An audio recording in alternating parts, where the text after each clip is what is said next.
on this week's Week in History. Scandal, controversy, development. The things that make a community, for the better and for worse. I'm Darby Sparks, and today we're taking a look at events that happened during this week's dates. Events that help build the foundation of our communities and rock them to their core. Downtown Evansburg has a rich history that goes back to the first Industrial Revolution. City officials decide it's time to share the past with the present and work on making the downtown a historical landmark. It takes 24 years, but it's finally listed on the National Register of Historic Places in October of 2019.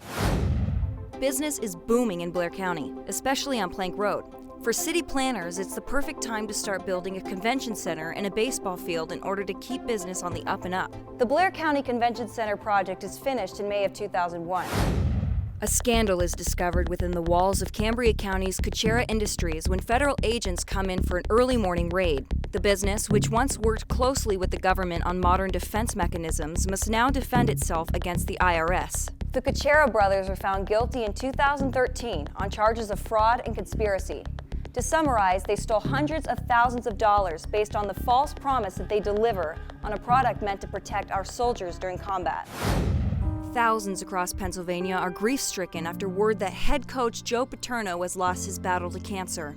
A candlelit vigil is held at all Penn State locations. Joe Paterno is the most successful football coach in both Nittany Lion history as well as on NCAA record.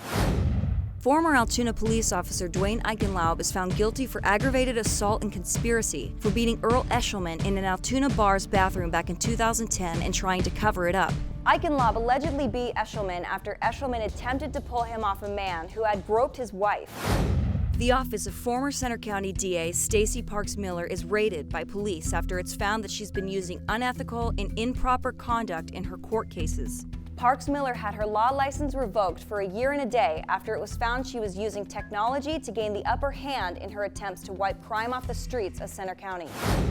Cambria County is in the height of its heroin epidemic.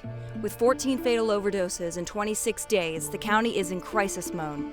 Narcan is distributed to 40 police departments in the county in an attempt to battle the rising number of deaths. That's all for this week in history. See you Monday.